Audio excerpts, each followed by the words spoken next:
ونؤمن به ونتوكل عليه ونعوذ بالله من شرور انفسنا ومن سيئات اعمالنا من يهده الله فلا مضل له ومن يضلل فلا هادي له ونشهد ان لا اله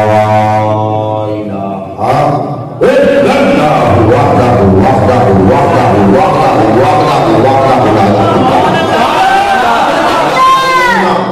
سيدنا وسندنا ومرشدنا ورشيدنا وشهيدنا ونذيرنا وبشيرنا وغوثنا وغياثنا ومغيثنا ومحبوبنا ومحبوب ربنا ومقصودنا ومقصود ربنا ومطلوبنا ومطلوب ربنا وطبيبنا وطبيب قلوبنا وشفيعنا وشفيع صدورنا وشفاء قلوبنا ونورنا ونور أصحابي محمد ونور أرواحنا ونور أجسادنا ونور أجسامنا ونور قبورنا ونورنا محمد عبده ورسوله صلى الله عليه وآله وصحبه وسلم. اما بعد اعوذ باللہ من الشیطان الرجیم بسم اللہ الرحمن الرحیم والذی جاء بالصدق وصدق به اولئک هم المتقون صدق اللہ مولانا العظیم ان اللہ وملائکته یصلون علی النبی یا ایھا الذین آمنوا صلوا علیہ وسلموا تسلیما.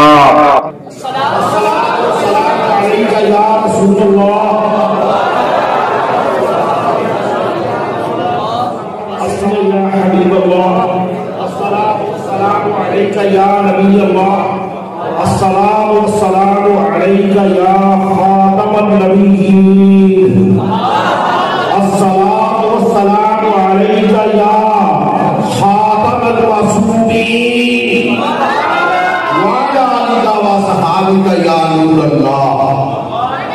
اللہ جل جلالہ و تمام برہانہ لا الہ غیرہ کی ہم کو سنا کے بعد آقا جو خبر آدم بنی آدم رحمت عالم و بیان میرے آقا ساری کائنات کے داتا ولی حد و فنا شہنشاہ فتحہ جناب احمد مصطفیٰ محمد مصطفیٰ علیہ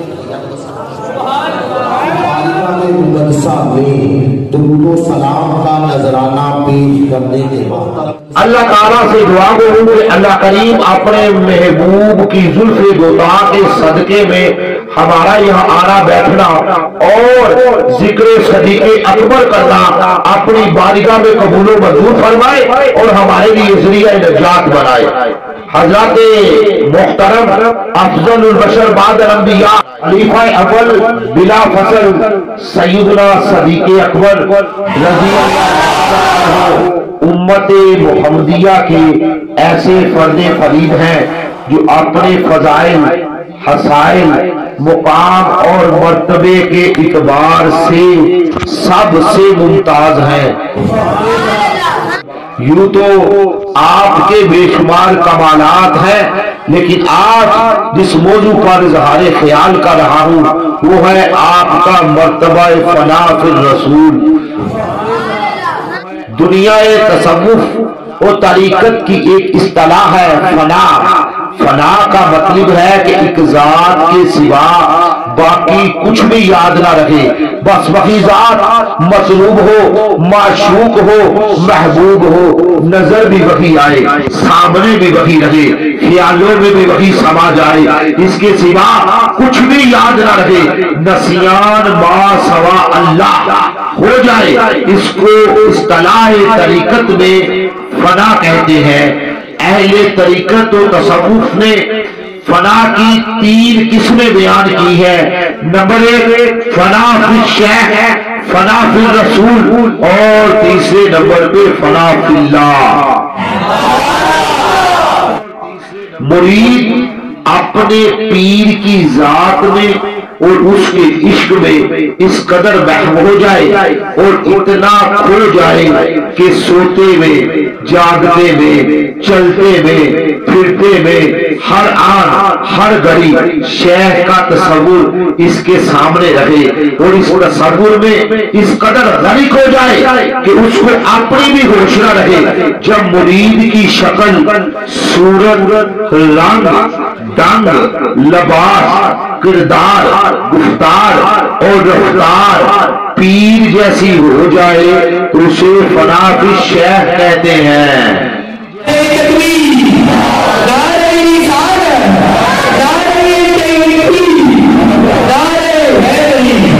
صوفی، فقیر، درویش اور عاشق پر ایک مقام ایسا بھی آتا ہے کہ وہ ذات رسول صلی اللہ علیہ وسلم میں اس قدر فنا ہو جاتا ہے کہ اس کی ہر ادا ادائے رسول بن جاتی ہے، اس کی ہر ہوئے رسول بن جاتی ہے، اس کا کھانا، پینا، اٹھنا، چلنا، پھرنا، سونا، جاگنا، اس کی حرکات اور تاثیرات اور اس شخص کے تمام معمولات سنت رسول کے سانچے میں ڈل جاتے ہیں اور ہر وقت جلوت میں، خلوت میں، احساسات میں، خیالات میں جلوہ رسول سما جاتا ہے، یہاں تک کہ وہ اپنا آپ بھول جاتا ہے اور ذات رسول صلی اللہ علیہ وآلہ وسلم میں محو رہتا ہے۔ وہ شکل و صورت، لباس اور کردار میں حضور صلی اللہ علیہ وآلہ وسلم کی مشابہت اختیار کر لیتا ہے۔ ایسے سچے مومن، عاشق، صوفی اور درویش کو فنا فی الرسول کہتے ہیں۔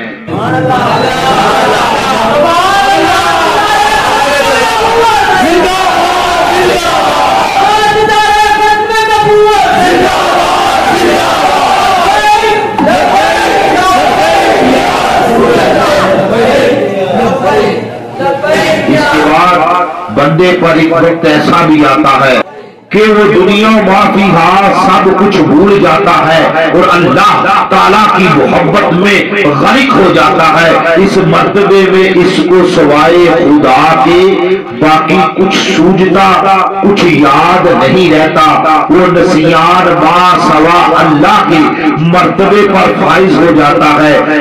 جبھی جا کے مکتب عشق میں درس مقام فنا لیا، جبھی جا کے مکتب عشق میں درس مقام فنا لیا، جو لکھا پڑا تھا نیاز نے سبھی صاف دل سے بلا دیا۔ اس مرتبے میں دنیا کی ساری رنگینیاں اور ساری لذتیں یکسر ختم ہو جاتی ہیں اور وہ بندہ خدا کے جلووں میں گم اور فنا ہو جاتا ہے۔ گویا اس کی حالت کچھ یوں ہوتی ہے، تجلا تیری ذات کا صوبہ سو ہے، تجلا تیری ذات کا صوبہ سو ہے، جدھر دیکھتا ہوں ادھر تو ہی تو ہے۔ جب اس کا یہ حال ہو جائے تو یہ اعلان کرتا پھرتا ہے، یہ کیسے پردے پڑ گئے چشمے خلق پر، ارے یہ کیسے پردے پڑ گئے چشمے خلق پر کہ چاروں طرف تلاش اور یار گھر میں ہے۔ حضرات محترم، یہ ایک مستقل موضوع ہے، صرف اشارہ مقصود تھا۔ کہنا یہ چاہتا ہوں کہ ان مرتبوں میں جو درمیانی مرتبہ ہے وہ ہے فنا فی الرسول، یعنی ذات رسول میں فنا ہو جانا۔